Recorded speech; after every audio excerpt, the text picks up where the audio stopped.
सबसे पहले यहाँ पे जैसे आज हम आए हैं, जैसे आप सबको पता है अभी हम 13वीं के बाद आए हैं, सबके यहाँ पे सब लोग गैदर हुए हैं, इकट्ठे हुए हैं तो हरि कथा का श्रवण करने के लिए। तो क्यों बताया जाता है कि हरि कथा इंपॉर्टेंट है? जैसे कोई किसी की मृत्यु हो जाती है, कोई अपना शरीर को छोड़ देता है, तो बोलते हैं कि शरीर छोड़ने पे क्या कराना चाहिए? भगवान की कथा को कराना चाहिए। मगर कई बार होता है, हम जैसे देखते हैं समाज में लोगों को देखते हैं तो वो कहते हैं कि जब तक जिंदा है तब तक हरि कथा को मत सुनो, जब एकदम एजिड हो जाओगे, बूढ़े हो जाओगे, तब जाके आप हरि कथा को सुनना, और जब या तो मृत्यु हो जाएगी तब हरि कथा को सुनना। तो आपसे कौन कौन ऐसा मानता है कि जो हरि कथा है या भगवान की कथा है वो अंत समय में सुननी चाहिए और उससे पहले कभी नहीं सुननी चाहिए?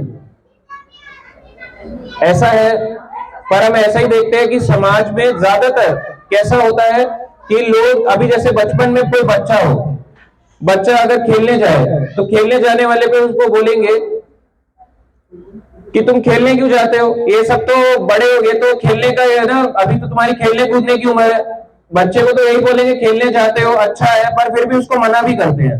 अब वही बच्चे को अगर बोल दिया जाए कि आपको रोज गीता का एक श्लोक पढ़ना है, तो उसको क्या बोलेंगे? उसके घर वाले ही सबसे पहले उसको क्या बोलते हैं? अभी तेरी उम्र नहीं है।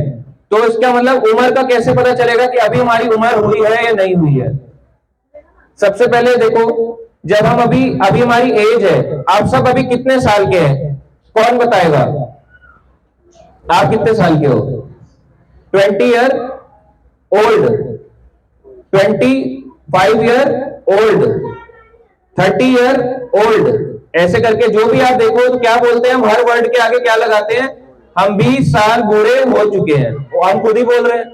इसका मतलब हम जब इसको एक्सेप्ट कर रहे हैं कि हम 20 साल बूढ़े, 60 साल बूढ़े, एक बच्चे से पूछा जाए, 1 साल के बच्चे से, हाउ ओल्ड आर यू, आप कितने बड़े हो? वो कहेगा आई एम 1 ईयर ओल्ड, मैं 1 साल का बूढ़ा हूं। वो खुद ही कह रहा है कि मैं 1 साल का बूढ़ा हूं। तो इसका मतलब जो ये शास्त्र, हरि कथा, ये किसके लिए होती है? जो लोग बूढ़े अपने आप को एक्सेप्ट करते हैं कि हाँ मैं बूढ़ा हो चुका हूं। जो कहते हैं 60 साल या 70 साल में भी अभी तो मैं जवान हूं, क्या उसको समझ आएगी? क्या बताते हैं जब मृत्यु आती है तो बताते हैं हजारों बिच्छू जब एक जगह पे डंक मारते हैं इतना दर्द होता है, पर हम उस पल का इंतजार करते हैं कि जब मृत्यु आएगी तभी सुनेंगे। अभी हम क्या कहते हैं? अभी तो मैं जवान हूं, अभी मैं नहीं सुनूंगा, किसी की नहीं सुनूंगा। और ऐसा नहीं कि केवल एक बार उसको भगवान संकेत देते हैं लाइफ में, कई बार। आप जैसे बाहर जाओ, नॉर्मली भी आप बाहर जाओ, आपके यहाँ पे आपने देखा होगा कभी इस्कॉन के भक्त या और कोई भक्त देखे होंगे जो आपको कभी गीता देते हो, कोई ना कोई बोलते हो बेटा मंदिर जाया करो, भगवान को प्रणाम किया करो, गीता पढ़ा करो, कभी कथाओं को सुन लिया करो। तो बच्चा कहेगा, या नॉर्मली उसके घर वाले कहेंगे हाँ ये भी कोई सुनने की चीज है, ये तो बड़े बूढ़ों का काम है। मगर वही अब बूढ़ों को जाके पूछो आप लोग सुनते हो, तो वो कहेंगे नहीं नहीं हमारे पास भी टाइम का है। हर कोई व्यक्ति क्या बोलता है? मेरे पास समय नहीं है। और समय क्या किसी को वेट करता है? क्या बता के आती है मृत्यु कि मैं आने वाली हूं, टक टक टक टक नॉक करेगी और फिर अंदर एंटर करेगी? ऐसा होता है? कभी किसी को ऐसा देखा है आपने संसार में कि पहले नॉक करा जाएगा फिर मृत्यु आएगी? बिना बताए आती है मृत्यु। तो ऐसे ही जैसे हमारे जीवन, ये जीवन है, कौन कौन मानता है कि ये जो जीवन है इसके परे भी एक जीवन होता है? कौन कौन मानता है? कौन कौन मानता है कि मैं केवल एक शरीर हूं, इसके अलावा मेरा कोई जीवन नहीं है? मतलब ये मेरा शरीर है, इसके अलावा मेरा जीवन है या नहीं है? कौन कौन मानता है? है या नहीं है? है, जीवन है। अगर जीवन है तो इसका मतलब जब हम बोलते हैं किसी को कि ये व्यक्ति जो थे इन्होंने शरीर का क्या कर दिया? त्याग कर दिया। इसका मतलब कोई व्यक्ति वहां पे रहता था, कुछ समय तक रहा और उसके बाद वहां से चला गया। तो इस तरह से पता चलता है कि उन्होंने क्या करा? शरीर को छोड़ दिया। जैसे हम बोलते हैं, जैसे अभी हम आए हैं तो किसी की डेथ पे हम बोलते हैं, या जब कोई जाते हैं घर से चले जाते तो हम कहते हैं इन्होंने अपना शरीर छोड़ दिया। क्या छोड़ा? घर, परिवार, बच्चे, क्या छोड़ा? शरीर। इसका मतलब कोई शरीर के अंदर रहता था, कुछ समय तक रहा और उसके बाद चला गया। तो इसका मतलब हम क्या है? फिर आपको क्या लगता है हम क्या होंगे? अगर हम शरीर नहीं है तो हमारा कोई ना कुछ तो होगा अस्तित्व। ऐसा तो हो नहीं सकता कि हम कुछ भी ना हो। कौन कौन मानता है कि मैं केवल एक शरीर हूं? कौन कौन मानता है? एक बार जोर से हाथ उठाए दोनों कि मैं एक शरीर हूं। आप मानते हैं कि आप शरीर से परे हैं? तो क्या है हम? ज्योति है, लाइट है, आत्मा है, भूत है, क्या है हम लोग? आत्मा? आत्मा भी नहीं है तो फिर क्या है? कुछ भी नहीं है। अच्छा, हम शरीर ही हैं। अच्छा, अगर हम शरीर होते हैं, एग्जाम्पल के लिए अगर केवल शरीर शरीर का नाता होता है, ये बात तो सत्य है कि इस संसार में केवल शरीर से ही नाते होते हैं, मगर अगर शरीर ही सब कुछ होता तो फिर हमें इतने सब की जरूरत क्या थी? क्या जरूरत थी पिंडदान आदि, अंतिम संस्कार? इनकी जरूरत है क्या? अगर हम कुछ है ही नहीं आगे तो इतना सब कर क्यों रहे हैं? और आजकल साइंस भी इस चीज को एक्सेप्ट करता है कि पुनर्जन्म होता है। आज आप देखो, आप राजस्थान में एक जगह बताते हैं, वहां पे एक जिला आता है, वहां पे बताते हैं एक लड़की थी शुक्ला नाम की, उसका पुनर्जन्म हुआ और पुनर्जन्म में कहां गई वो? अमेरिका में उसने जन्म लिया। और वो पूरा अपनी स्टोरी बताती है कि मैं पिछले जन्म में राजस्थान में मेरा जन्म हुआ, ये मेरा परिवार था। उसको वहां पे याद आता है। कहां पे? अमेरिका में। अमेरिका यहां से इसी देश में है क्या?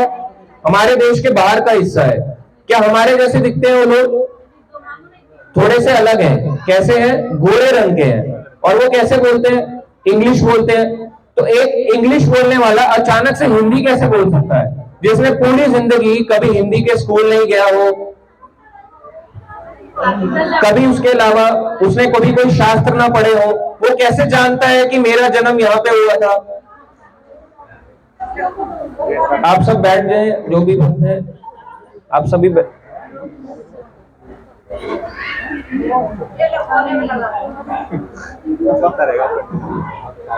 तो देखो, पुनर्जन्म तो होता है, ये बात आज साइंस भी मानती है। आज आप YouTube पे देखते हो, कुछ भी डालो YouTube पे, सब कुछ वो दिखाता है। बहुत सारी चीजें आपको देखने अच्छी भी लगती होंगी। ऐसे ही आप देखो री इनकारनेशन, उस पे डालो पुनर्जन्म, YouTube पे डालोगे आपको सारी वीडियो मिल जाएंगी। सारी वीडियो एक से एक मिलेंगी आपको पुनर्जन्म के ऊपर। और ये केवल ऐसा नहीं कि कोई मंदिर कीर्तन मंडली वाले कह रहे हैं, आपको पढ़े लिखे साइंटिस्ट लोग भी यही बोलेंगे। वो भी यही बात को एक्सेप्ट करते हैं कि पुनर्जन्म होता है। कई केस स्टडी ऐसी हैं कि पुनर्जन्म बताया जाता है। ऐसे ही भगवत गीता में भी बताया गया। अब एक व्यक्ति जिसने पूरी जिंदगी, एग्जाम्पल के लिए हम लेते हैं, एक व्यक्ति को सबसे पहले बच्चा जब छोटा होता है क्या करते हैं? 3-4 साल का प्ले स्कूल में डाल देते हैं, फिर nursery, UKG, first, second, third, ऐसे करके 12वीं तक पढ़ता है। 3 साल कॉलेज, 2-3 साल पोस्ट ग्रेजुएशन, 3 साल पीएचडी, डॉक्टरेट की पढ़ाई करता है। जब सब कुछ निकल जाता है, वो सब कुछ सीखा, मगर ये नहीं सीख पाया कि मैं क्या हूं? एक आत्मा।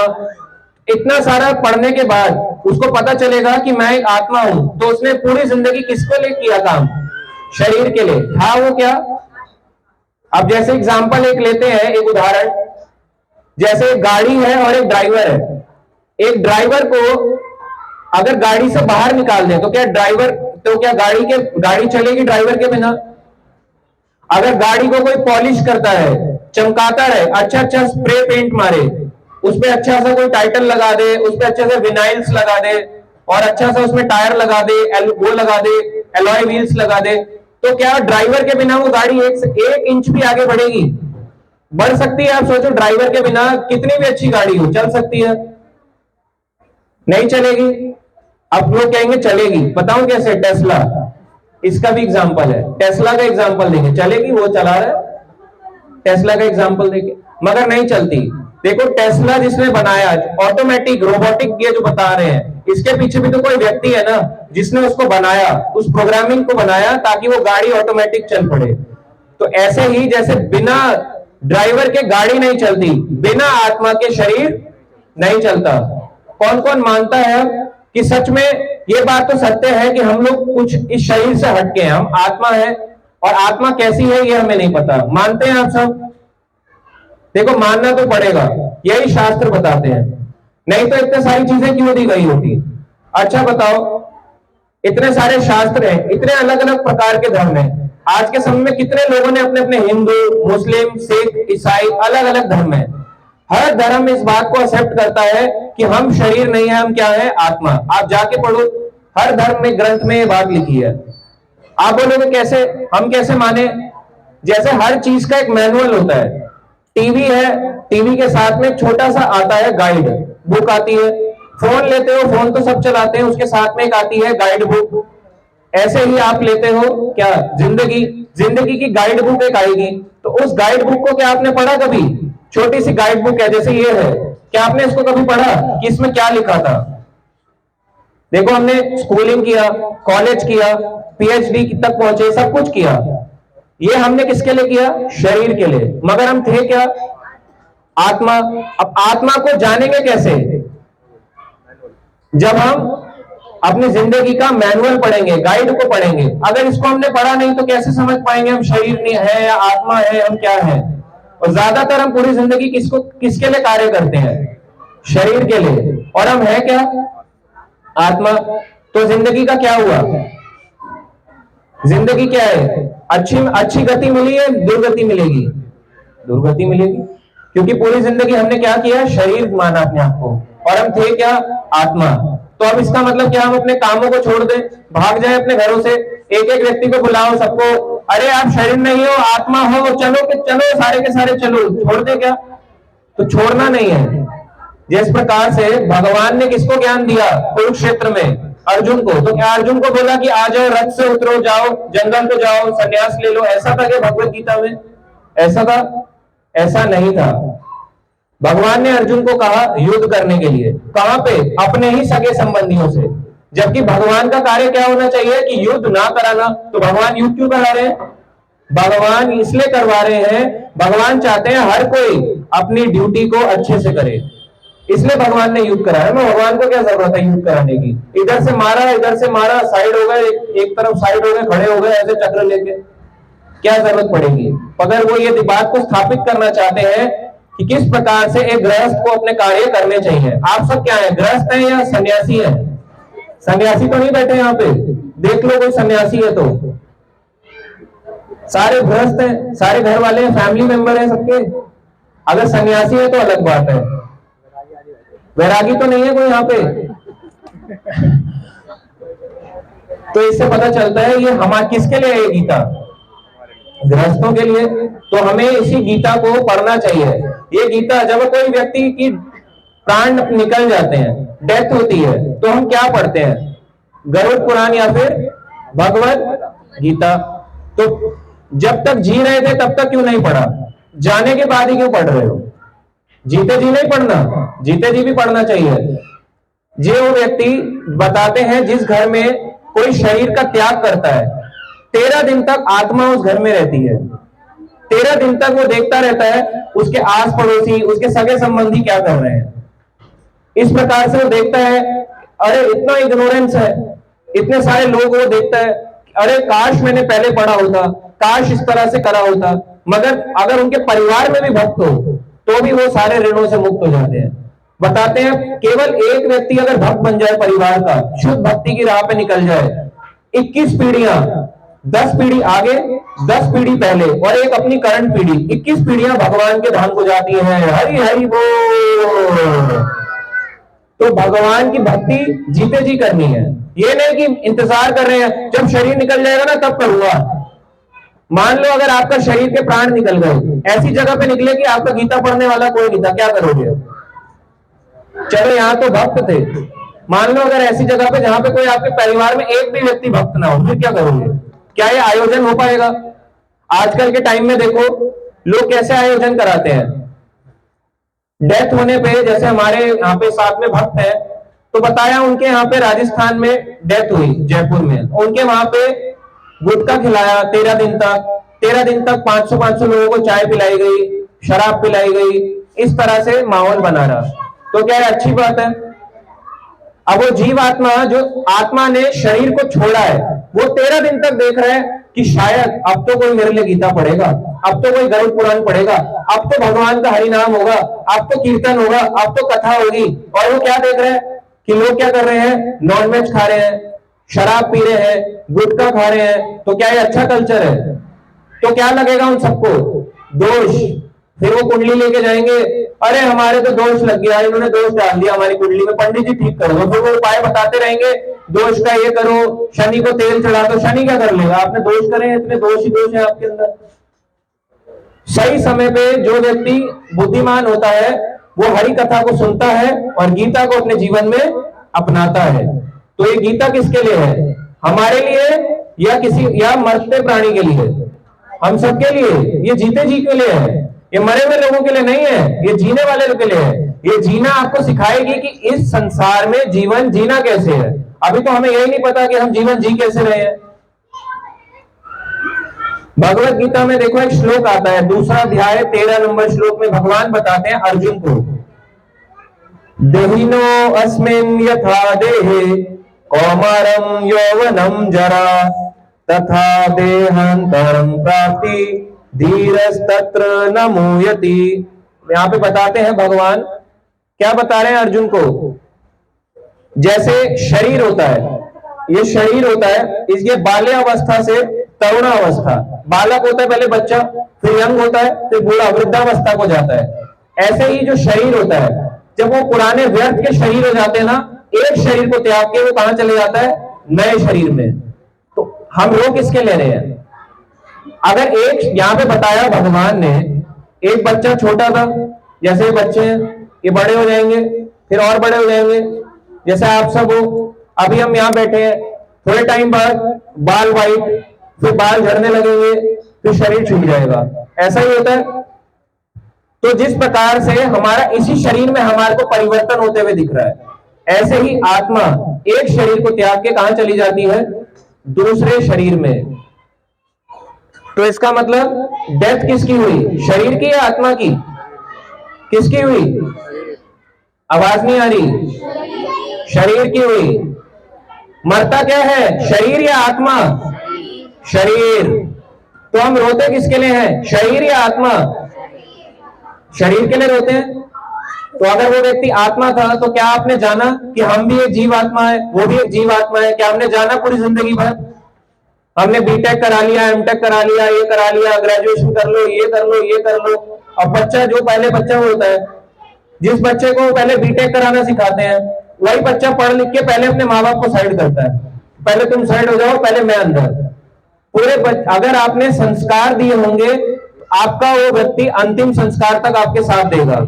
अगर आपने संस्कार नहीं दिए होंगे तो वो आपको क्या देगा? स्कार। स्कार क्या होता है? ऐसा मार्ग देगा अपने माता पिता को कि जीवन उसका नरक बन जाएगा। तो संस्कार देने बहुत जरूरी है। अगर मान लो, कई लोग कहते हैं कि हमारे घरों में ना चौथा होता है, हम चौथा करके निकल लेते हैं। आत्मा तो 13 दिन तक उसी में है और वो चौथा करके निकल गए। अब बेचारी आत्मा देख रही है, वो देख रही है, अरे ये तो हमारे वो थे, अरे ये तो हमारे संबंधी है, ये तो निकल गए चौथा करके। तो चौथा उन्होंने किसका किया? आत्मा तो वही है। आत्मा 13 दिन तक उसी घर में बैठ के देखती है, घूमती है कि क्या हो रहा है यहाँ पे, सारी चीजें क्या हो रही है। और लोग किसके लिए रो रहे हैं? शरीर के लिए। और चौथा मना के लोग कहां चले जाते हैं? अपने अपने कामों में, अपने अपने घरों में। तो ऐसे क्या सही है? क्या सही रास्ता है? आप किसको लगता है ये सही रास्ता है? चौथा करो और हो जाएगा। अगर जो ऐसा करता है तो उन्हें क्या लगता है? पितृदोष। पितृदोष का मतलब आप जानते हैं क्या होता है? पितृदोष होता है कि वहां पे आत्मा प्रेजेंट रही 13 दिन तक, आपने 13 दिन तक इग्नोर किया, चलो यार क्या जाता है, फर्क पड़ता है, थोड़ा सा नॉनवेज खा लो, है ना, थोड़ा गुटखा खा लो, शराब पी लो। वो देख रही है आत्मा, अरे कैसे लोग हैं, अभी तो मुझे 13 दिन भी नहीं हुए, 13 दिन तक भी इन्होंने सब्र नहीं किया। काश अंत के 13 दिनों में भी ये मेरे लिए गीता या वहां पे पाठ करा देते, गीता भागवत का, या कम से कम गरुड़ पुराण ही पढ़ देते। मगर व्यक्ति अंत के 13 दिनों तक क्या करता है? ज्यादातर आप घरों में जाओ, आस पड़ोस के लोगों के घरों में देखो, लोग इग्नोरेंस में जीते हैं। 13 दिन हो जाएंगे, डेथ हो जाएगी किसी की, डेथ होने के बाद भी लोग कहां जाएंगे? इधर उधर घूमते रहेंगे, देखते रहेंगे यहाँ क्या हो रहा है, यहाँ क्या हो रहा है। उनको ये नहीं पता चलता, तो ये नहीं पता चलता आज जिस व्यक्ति के ये साथ हुआ है, कल को मेरे साथ भी यही होगा। वो ये व्यक्ति क्या करता है? भूल जाता है। आपको क्या लगता है कि आप लोग हमेशा अमर हो? अगर अमर होते तो बूढ़े क्यों हो? अगर हम सब अमर हैं, हमारा शरीर का कभी विनाश नहीं होता, ऐसे कई लोग बोलते हैं। अगर आप लोगों का शरीर कभी विनाश नहीं होगा, आप सब क्या हो? अमर। और अगर अमर हो तो रो क्यों हो? घबरा क्यों हो? सबको ही अपनी मृत्यु से भयभीत होता है। तो ये बताते हैं, एक है शरीर और एक है आत्मा, दोनों में भेद है। एक ड्राइवर है और एक, आप सुन नहीं रहे, एक ड्राइवर है दूसरा गाड़ी। शरीर क्या है हमारा? गाड़ी के समान। और आत्मा क्या है? ड्राइवर के समान। यदि मान लो एक व्यक्ति को मनुष्य जीवन मिला हो और एक आत्मा को पशु जीवन मिला हो, दोनों में क्या भेद है? एक मनुष्य में और एक जानवर में क्या भेद है? कुछ तो डिफरेंस होगा। दोनों सेम है? सेम है। अगर सेम है तो कुत्ते को सुला लो, गली के कुत्ते को लो, आज मेरे बेड पे सो जा, वो अलग बात है। आजकल लोग सुलाते हैं कुत्ते को, बिल्ली को। अपने बच्चों से ज्यादा प्यार कुत्ते और बिल्ली को करते हैं। बच्चा जमीन में सोता है और कुत्ता कहां सोता है? बेड पे। तो यहां पे बताते हैं, एक ड्राइवर है और एक गाड़ी है। अब मान लो किसी की गाड़ी खराब हो जाए, आप जा रहे थे, अभी आप सब कहां पे रहते हो? दिल्ली में। आपको दिल्ली से कहां जाना था? मुंबई यानी बॉम्बे। आपकी जाते जाते गाड़ी हाईवे में खराब हो गई, तो ड्राइवर क्या बॉम्बे पहुंच पाएगा? अगर मान लो गाड़ी आपकी खराब हो गई, ऐसी जगह खराब हुई, आपको बॉम्बे जाने की अगली कोई गाड़ी ना मिले, तो क्या ड्राइवर जो है वो बॉम्बे पहुंच पाएगा या नहीं? क्या ड्राइवर के साथ जो सवारी है वो पहुंच पाएगी? मान लो ऐसे ही आपका शरीर है, यदि इसमें से आत्मा निकल जाए, तो क्या ये शरीर, क्या ये आत्मा जो भगवान के धाम जाना चाहती है, जा पाएगी या नहीं जा पाएगी? मनुष्य पशु में कुछ भेद होते हैं। पशु अगर बताते हैं 4 डिफरेंस है और 4 सिमिलैरिटी है। क्या है? आहार खाता, हम भी हैं खाते, जानवर भी हैं। पशु भी खाता है यानी जानवर भी खाता है और हम भी खाते हैं। हम भी सोते हैं और जानवर भी सोता है। हम भी अपनी संतान उत्पत्ति करते हैं, पशु भी करता है। और हम भी अपनी रक्षा करते हैं और पशु भी करता है। तो हम में और जानवरों में भेद है या नहीं है? पर आप कह रहे हो चारों चीजें सेम है। अगर चारों चीजें सेम है तो हम कोई भेद नहीं हुआ, और कोई भेद नहीं है तो हम भी क्या है? जानवर। हरि हरि बोल।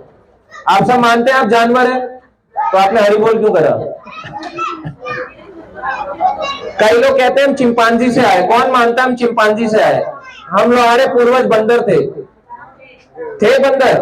अब हमारे जो दादाजी हैं वो 2 हाथ 2 पैर वाले थे। दादा के दादा भी 2 हाथ 2 पैर वाले थे। क्या दादा ने कभी बोला मेरे दादाजी का फोटो नहीं लगा? मतलब आपके पड़ दादा, कभी आपने सुना कि पड़ दादा की फोटो नहीं है मगर उनके हाथ पैर नहीं थे, या वो खी ऐसे करके खुजली करते थे अपनी छाती पे? कभी सुना आपने? तो अगर हमारे पूर्वज बंदर थे, कौन कौन मान रहा है हमारे पूर्वज बंदर है? एक बार जोर से हाथ उठाए जो मानता है हमारे पूर्वज बंदर है। ये सब झूठ है, ऐसे पागल बनाया है साइंस ने, हमारा दिमाग भ्रष्ट कर दिया है। अगर हमारे पूर्वज बंदर होते तो आप भी क्या होते? बंदर। मान लो अगर हमारे पड़ दादा बंदर हैं तो हम भी क्या बंदर नहीं होंगे? इतनी जनरेशन आप बंदर देख रहे हो, क्या ये बंदर जो आप देखते हो बाहर चल रहा है, अभी हमारी भी क्या थोड़ी सी पूंछ रह गई होती? बोलते बस कल निकल जाएगी मेरी पूंछ, इतनी सी रह गई है, कल मेरी निकलने वाली है, ऐसे बोलते। कुछ तो इसमें का मतलब कुछ तो डिफरेंस है। क्या है? मनुष्य जीवन भगवान की प्राप्ति के लिए मिला है। क्या विवाह संस्कार क्या होता है? कुत्तों में, बिल्लियों में होता है। आपने कभी देखा है विवाह संस्कार कराया जा रहा है? होते देखा है? गर्भधारण संस्कार, अंतिम संस्कार नहीं होता। जानवरों का अंतिम संस्कार देखा है किसी ने? यूट्यूब पे देखा होगा, वैसे तो नहीं देखा। यूट्यूब पे तो कुछ भी होता है देखा होगा आपने। ऐसे ही यहां पे बताते हैं कि जानवर और मनुष्य में एक भेद है। क्या भेद है? कि मनुष्य जीवन किसके लिए मिला है? भगवान की प्राप्ति के लिए। जैसे मान लो आपके पास एक ट्रैक्टर है और एक गाड़ी है, तो ट्रैक्टर कैसा है? पशु जीवन जैसा, जानवरों के जैसा। और एक मर्सिडीज गाड़ी कैसी है? मनुष्य जीवन जैसी। तो अगर मान लो आप मर्सिडीज को खेतों पे लेके निकल गए, तो क्या मर्सिडीज गाड़ी चलेगी? टूट जाएगी। एक मर्सिडीज को खेतों पे उतार दो, कैसे जाएगी? ऐसे ऐसे से। और उबड़ खाबड़ रास्ते में क्या होगा उसका? खड़खड़ करते हुए सारे उसके अर्जे पुर्जे हिल जाएंगे। और वहीं ट्रैक्टर जाएगा तो सही चलेगा। ऐसे ही अगर मनुष्य जीवन आप जियोगे, कैसा है हमारा मनुष्य जीवन? मर्सिडीज की तरह। और इसको जानवरों की तरह बिताओगे। जिस डायरेक्शन में ट्रैक्टर चलता है खेतों में, वैसे ही अपनी मर्सिडीज को खेतों में उतार दोगे तो क्या चलेगी? हमारा जीवन इसलिए खराब हो जाता है। तो बताते हैं, हमारे शास्त्रों में बताते हैं, भगवत गीता में, ये जो भगवत गीता है ना, इसी में लिखा हुआ है आत्मा कितनी छोटी होती है। कई बार आपने सीरियल में देखा होगा, किस किसने टीवी सीरियल में देखे हैं? रामानंद सागर जी का रामायण या अलग अलग महाभारत टीवी सीरियल देखे हैं? सबने देखे हैं। उसमें दिखाते हैं आत्मा कैसी दिखाई है आपको, ऐसे ज्योति की तरह टिंग, ऐसे होती है आत्मा? ऐसे नहीं होती। देखो भगवान कैसे हैं? भगवान को हम क्या बोलते हैं? श्याम, श्याम सुंदर। हम कैसे होंगे फिर? अगर हम बोलते हैं, भगवान कहते हैं भगवत गीता में, मैं सबका बीज प्रदान करने वाला पिता हूं। अगर भगवान हमारे पिता हुए तो हम कैसे हुए? जीवात्मा कैसी हुई? जैसे भगवान सुंदर है वैसे हम भी। मगर हम क्यों भूल जाते हैं कि हमें भगवान के दास हैं? हम क्यों भूलते हैं? ये शरीर के कारण। ये शरीर है ना, 5 तत्वों का बना शरीर, इसके अंदर मन बुद्धि अहंकार, आत्मा के ऊपर आवरण है, कवरिंग है। भुला देता है आपको। आप हो क्या? आपको भुला देगा, सब कुछ भुला देगा, भगवान को भुला देगा। भूल जाओगे मैं इस संसार में क्यों, मेरा क्या पर्पस था, ये मनुष्य जीवन क्यों मिला था, सब भुला देता है ये। और इसी भूल के कारण इस संसार में हम यहां आ गिरते हैं। ऐसे ही आत्मा बताया गया है, जैसे भगवान है, 2 हाथ 2 पैर, कैसे हैं उनके? 2 हाथ और 2 पैर। ऐसा नहीं है भगवान के कैसे हैं। आप क्या समझते हो आत्मा कैसी होगी? जो टेढ़े ऐसे करके टेढ़ी है, उसकी पंजे टेढ़े हो रखे हैं, हाथ ऐसे टेढ़े हो रखे हैं, ऐसे हो रखी है आत्मा, और फिर ऐसे ऐसे करके चल रही है ऐसे करके आत्मा। ये सब टीवी में नकली दिखाते हैं, आप सबको भ्रमित करने के लिए, निकालने के लिए। इनको इनके शास्त्रों से हटा के फेंक दो, ये बताया जाता है। मगर हमें अपने शास्त्र जब आप पढ़ोगे तो पता चलेगा आत्मा के भी 2 हाथ हैं, 2 पैर हैं, नाक है, 2 कान है। इस तरह से आत्मा दिखती है। आत्मा ऐसा नहीं है कि कोई ज्योति है, लाइट है, या गंदी दिखती है, डरावनी दिखती है। सुंदर है आत्मा, बहुत सुंदर दिखती है। मगर क्यों नहीं अपने आप को पहचान पाती? उसके ऊपर एक कवरिंग होती है जिसको कहते हैं मन बुद्धि अहंकार। उस कवरिंग को बताते हैं। जैसे एक एग्जांपल के लिए, जैसे आपने गिफ्ट लिया, मान लो एक गिफ्ट है, ठीक है, इसको आपने क्या किया? पहले ये गिफ्ट है, इस गिफ्ट को आपने पहले पॉली रैप किया। वो आता है ना, बबल रैप आता है, बबल रैप किया। बबल रैप क्या है? मन बुद्धि अहंकार की तरह। इसको रस्सी से बांध दो, सतोगुण तमोगुण रजोगुण, ये 3 रस्सियों से बन जाता है गिफ्ट। फिर इसको एक डब्बे में डाल दो। ये बाहरी शरीर कैसा है? डब्बे जैसा। अब ये ओरिजिनल क्या था? ये था। ऐसे आत्मा क्या थी? आत्मा तो बहुत सुंदर थी, मगर ऊपर मन बुद्धि अहंकार 3 गुणों की रस्सी से बंधा हुआ है। ये बाहरी शरीर है, वो अपने आप को भूल जाता है कि मैं क्या हूं, एक जीव आत्मा हूं। और वो अपने आप को क्या मान बैठता है? मैं एक शरीर हूं। आत्मा का साइज भी बताया गया भगवत गीता में। ये भगवत गीता है सामने, इसमें लिखा हुआ है, ये बाल के आगे का भाग है। कई बार लोग कहते हैं मुझे दिखाओ, आत्मा दिखाओ, तो हमें उन्हें बोलना चाहिए अपना दिमाग दिखाओ, अपना ब्रेन दिखाओ, मैं तुम्हें आत्मा दिखाऊंगा। आत्मा का साइज इतना, एक एक बाल लो, एक एक बाल पकड़ो, तोड़ना नहीं है, पकड़ना है बस। कटवा नहीं रहे, आप सोच रहे हो कटवाने वाली सोसाइटी है ये, एक एक करके सबके बाल मुंडवाएगी। एक एक बाल लेना है, एक एक बाल लो। एक बाल का ये जो टिप है, ये जो कोना है ना, इसके 10,000 हिस्से कर दो। इसका जो 10,000वां हिस्सा है, ये बाल, एक बाल के कोने का, वो आत्मा का साइज है। इतनी छोटी है आत्मा, आप कैसे देखोगे उसको? माइक्रोस्कोप ले आओ, जो मर्जी इंस्ट्रूमेंट ले आओ, आप उसको नहीं देख सकते। है वो बहुत सुंदर, उसके भी दो हाथ दो पैर हैं, मगर कितनी है, बहुत छोटी है। अब आप बोलोगे कि हमारे सबके अंदर सेम आत्मा है, नहीं, सेम कैसे हो सकती है? अगर सबके अंदर सेम होती तो आज आप और हम एक ही जैसे होते, एक ही तरह का डिसीजन ले रहे होते। इतना भेदभाव क्यों लोग में, समाज में इतना भेदभाव क्यों? सारी जीवात्माएं अलग है। कई लोग कहते हैं सेम है, सारी अलग है। पहले हमें समझना होगा कि भगवत गीता का मतलब क्या है। तो हम भगवत गीता इसलिए पढ़ते हैं मृत्यु के समय में, एक व्यक्ति को समझाने के लिए, उसके परिवार वालों को समझाने के लिए कि जो व्यक्ति गया था वो एक्चुअली एक जीव आत्मा था, कुछ समय के लिए शरीर में रहा और आज शरीर से जा चुका है। इस तरह से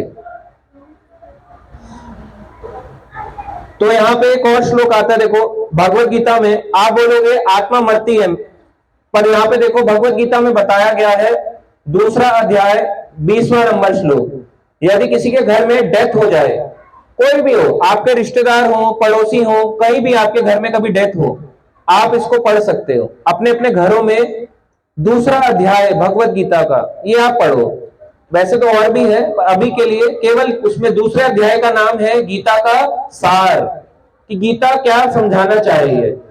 गीता मुख्य सबसे उद्देश्य यही समझाना चाह रही है कि हम क्या है, जीव आत्मा, हम क्या है, भगवान के दास। जैसे हम एक आरती गाते हैं ना, तुम स्वामी हम सेवक कृपा करो भरता, और हम क्या मानते हैं, हम स्वामी तुम सेवक, हम स्वामी हैं और तुम हमारी सेवा करो।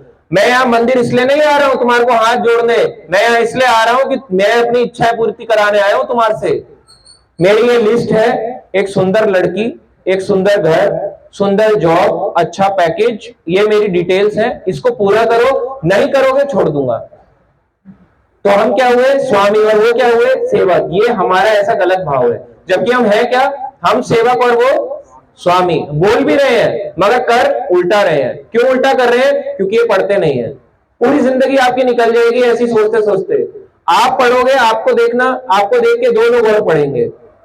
भगवत गीता का दूसरा अध्याय है, इसका नाम ही यही है, गीता का सार। अगर आप वर्ल्ड की कोई भी गीता उठा लो, गीता तो गीता है, आप उसको पढ़ो। दूसरा अध्याय 20वां नंबर श्लोक में देखो भगवान कहते हैं, आत्मा के लिए किसी भी काल में ना तो जन्म है और ना मृत्यु। आत्मा के लिए कोई भी समय हो, ना उसका जन्म होता है ना मृत्यु होती है। ये भगवान बोल रहे हैं। आपको लग रहा है ये केवल हम बोल रहे हैं, ये कीर्तन मंडली, ये कीर्तन मंडली नहीं है, ये सब पढ़े लिखे लोग हैं।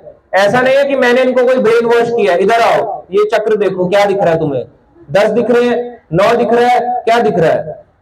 ऐसा नहीं है, ये सब कीर्तन मंडली के लोग नहीं है, सब पढ़े लिखे लोग हैं। आज आप सब आए हैं, आप सब समझदार लोग हैं। समझदार लोगों के लिए भगवत गीता है। जो समझदार नहीं है वो अपने अपने घरों में चढ़े हुए हैं, वो नहीं आएंगे सुनने। उनको बुलाओगे भी नहीं आएंगे। कब आएंगे? टाइम देख रहे होंगे, कब इनका प्रसाद का टाइम होने वाला है, तुरंत हम पहुंच जाएंगे। समझदार व्यक्ति आएगा और सुनेगा, और अपने घर में भी ये जाके बताएगा कि आज ये हम सुन के आए। तो हमें यहाँ पे समझना होगा सबसे पहले कि हम क्या है, जीव आत्मा। हम जिसके लिए रोते हैं वो क्या होता है, शरीर। इस शरीर में जब हम आते हैं, इसके 16 संस्कार होते हैं, जिसमें से एक संस्कार होता है अंतिम संस्कार। तो अंतिम संस्कार के 13 दिन तक आत्मा उसी घर में रहती है। उस 13 दिन तक जो भी आप कार्य करते हैं वो अपनी आंखों से उसको देखती है कि क्या क्या मैंने, क्या क्या अपनी परिवार के लिए किया, कि जिसको मैं अपना सगा संबंधी मानता था, क्या ये सच में मेरा सगा था या नहीं। उस समय आपने क्या संस्कार किए, क्या गरुड़ पुराण पढ़ा, क्या भगवत गीता पढ़ी। उस समय अगर आत्मा ये सब देखेगी कि ये सब नहीं कर रहे, उन सबको दोष देके जाएगी। इस तरह से लोगों के घर में प्रॉब्लम्स बनी रहती हैं। तो ये सब हमारे लिए पढ़ने के लिए ही है। कई लोग कहते हैं भगवत गीता घरों में लड़ाई कराती है। अरे लड़ाई कहां करवाई? अगर लड़ाई कराती तो मरने के बाद भगवत गीता क्यों पढ़ते? तब भी लड़ाई हो रही होती। अगर मरने के बाद गीता क्यों पढ़ा रहे हैं? अगर भगवत गीता से लड़ाई होती है तो ये सब काल्पनिक मनोधारणा के हिसाब से बना रखा है लोगों ने। अब देखो इसमें बताया जाता है कि 13 दिन के बाद देखो कैसा लगता है। मरते समय भी एक व्यक्ति को कैसा फील होता है। यहां पे बताया जाएगा। तो हम थोड़ा सा लेंगे कहां से, श्रीमद् भागवत पुराण। आप सब जानते हैं श्रीमद् भागवत पुराण क्या है, जानते हैं या नहीं जानते? अच्छा, एक ही जानते हैं। तो श्रीमद् भागवत है, एक है श्रीमद् भगवत गीता, ये जो आपके सामने है, जो कुरुक्षेत्र में भगवान कृष्ण ने अर्जुन को बोली। कितने श्लोक हैं इसमें? 700। और एक है श्रीमद् भागवत पुराण, इसमें कितने श्लोक हैं? 18,000। ये कहां बोली? सबसे पहले भगवान कृष्ण ने ब्रह्मा जी को बोली, चलते चलते कहां से आई परंपरा से? शुकताल तीर्थ में किसने बोली? वेद व्यास जी के पुत्र सुखदेव गोस्वामी। किसको बोली? परीक्षित महाराज को। तो शुकताल तीर्थ में परीक्षित महाराज को ये सुनाई गई। शुकताल कहां पे है? मेरठ से थोड़ा आगे। और कुरुक्षेत्र कहां है? हरियाणा में, जो आज आप करंटली देखते हो। तो जो वहां पे सुनाई गई शुकताल में, उसे कहते हैं श्रीमद् भागवत, जो 18,000 श्लोकों का है। और ये कितना है? 700 श्लोकों का। तो दोनों में डिफरेंस है, दोनों में है। एक भगवत गीता है जो भगवान ने गीत गाया, और एक वो है जिसमें भगवान की लीलाएं हैं। आप लीलाएं कैसे जानोगे? भगवान की इतनी लीलाएं असंख्य, फिर भी भागवत के अंदर मुख्य मुख्य लीलाओं की चर्चा की गई है। तो भागवत में बताया गया भगवान कृष्ण के एक अवतार है जिनका नाम था भगवान कपिल। एक कपिल मुनि है, एक कपिल देव है। देखे कपिल देव? कपिल देव कई तरह के ऐसे कपिल हैं, मगर एक जो है ये है कपिल भगवान। कपिल भगवान किसके अवतार थे? भगवान कृष्ण के। भगवान कृष्ण के एक अवतार जो ये है, ये किसके पुत्र थे? देवहूति के। करदम मुनि और देवहूति के पुत्र भगवान कपिल। तो आप इनका श्रीमद् भागवत पुराण में पढ़ सकते हैं। तो श्रीमद् भागवत पुराण के तीसरे स्कंद 30वें अध्याय में आता है, ये बताते हैं भगवान कपिल द्वारा विपरीत सकाम कर्मों का वर्णन। ये बता रहे हैं कि एक व्यक्ति जब अपना शरीर को त्याग करता है तो उसको कैसा फील होता है, कैसे उसकी यात्रा जाती है। जैसे अभी कुछ समय पहले यहाँ पे प्रभु जी थे, अपने शरीर को त्यागा, अब आगे की अपनी जर्नी को किया, तो कैसे उसको फील होता है जीवात्मा को जब वो अपने शरीर को त्याग करता है। आत्मा जब इस शरीर से निकलती है ना, इतना आसान नहीं है निकालना। मान लो गाड़ी में ड्राइवर बैठा हो, अच्छी खासी उसकी गाड़ी चल रही हो, मगर अचानक से उसकी गाड़ी बंद हो जाए और उसको खींच के निकाला जा रहा हो, बाहर आओ बाहर आओ, वो कहेगा नहीं मैं नहीं आऊंगा, मेरी गाड़ी है मेरी गाड़ी है। वो कहेंगे अरे बाहर आओ, ये गाड़ी खाई में गिर जाएगी, तुम पहाड़ में अटके हुए हो, ऐसे हो रही है खाई में, बाहर आओ। वो कहेगा नहीं मेरी गाड़ी है, 1 करोड़ की गाड़ी ली है। कहेंगे अरे बाद में ये गाड़ी है, पहले अपने आप को बचाओ। तो उसको खींच लेंगे और गाड़ी खाई में गिर जाएगी। ऐसे ही जीव आत्मा बाहर आ जाती है उस शरीर से जब वो शरीर रिस्पॉन्ड करना बंद कर देता है। सबसे पहले यहां पे बताते हैं कि कैसा फील होता है उसको। श्रीमद् भागवतम में आता है,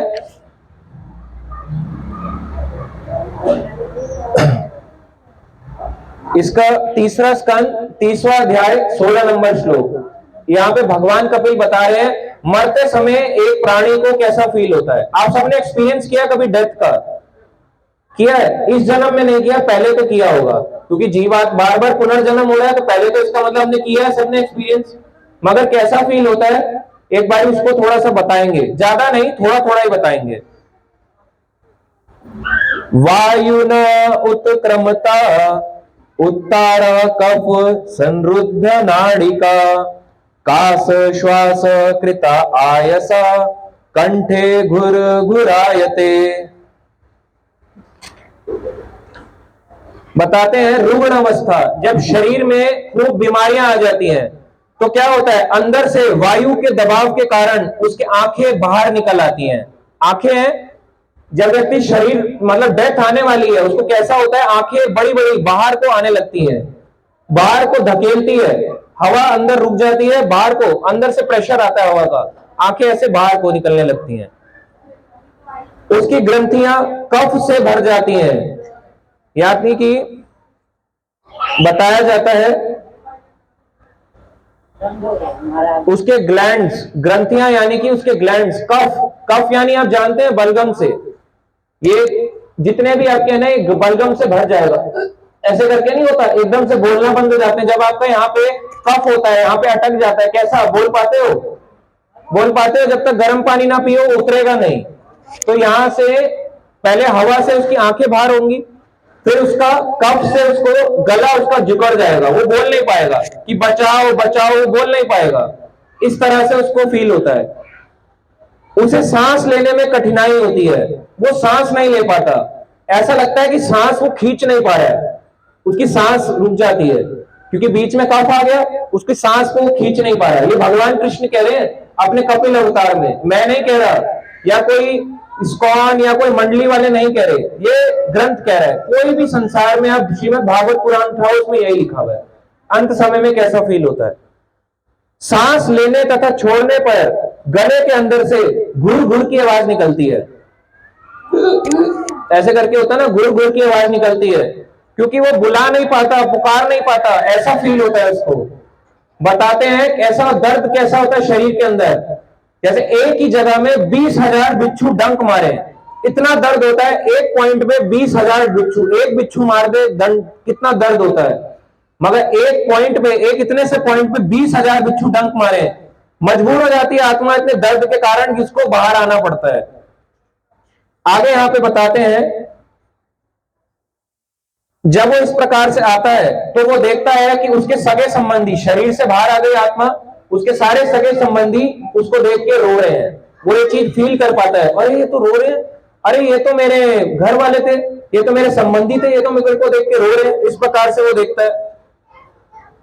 और इस प्रकार से बताते हैं कि जब वो सबको देख रहा है, मृत्यु भी जब उसकी आ रही होती है ना, वो देख रहा होता है कि मैं सबके सामने खड़ा हूं, मैं किसी को आवाज नहीं लगा पा रहा और मुझे जबरदस्ती कोई शरीर से खींच रहा है। ये किसके साथ होता है? अभक्तों के साथ। भक्त के साथ ये ट्रीटमेंट नहीं है, उसके साथ ट्रीटमेंट डिफरेंट है, वो भी बताएंगे। आगे बताते हैं मृत्यु के समय उसे अपने समक्ष यमराज के दूत आए हुए दिखते हैं। यमराज के दूत कैसे होते हैं? भयानक। ऐसे नहीं होते कि सोच रहे हो आप कोई 5 स्टार ट्रीटमेंट के लिए आ रहा है, मैं आई हेल्प यू सर, आइए बैठिए, आपके लिए आए हैं हम, ऐसे नहीं आएंगे। यम का पाश लेके आएंगे, भाला लेके आएंगे, ज्यादा बोलोगे भाला मारेंगे, चल ज्यादा बोलता है निकल इस शरीर से, बहुत हो गया तेरा, खींचेंगे उसको शरीर के बाहर, कहेंगे 13 दिन के बाद दोबारा आएंगे, देख ले अपना एक बार, लास्ट देख लो अपना अपने घरों में, आप जिसके के लिए आप रो रहे हो उसको एक बार देख लो, कितने लोग आपके सगे थे। इस संसार में अगर कोई हमारा सबसे बड़ा सगा है तो वो केवल और केवल भगवान है, क्योंकि इस शरीर में यहाँ पे जीव आत्मा कहाँ रहती है? हृदय देश में, रीजन ऑफ द हार्ट में यहाँ पे आत्मा रहती है। आत्मा के साथ भगवान कृष्ण स्वयं रहते हैं।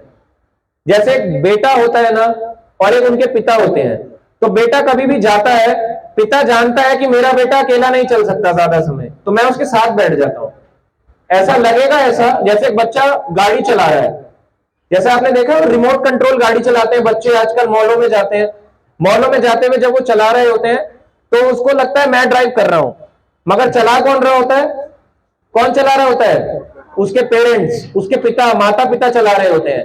ऐसे ही जो हमारे पिता हैं, परम पिता भगवान, भगवान हमारी ये गाड़ी चला रहे हैं, नहीं तो हमारे बस की नहीं है शरीर को चलाना।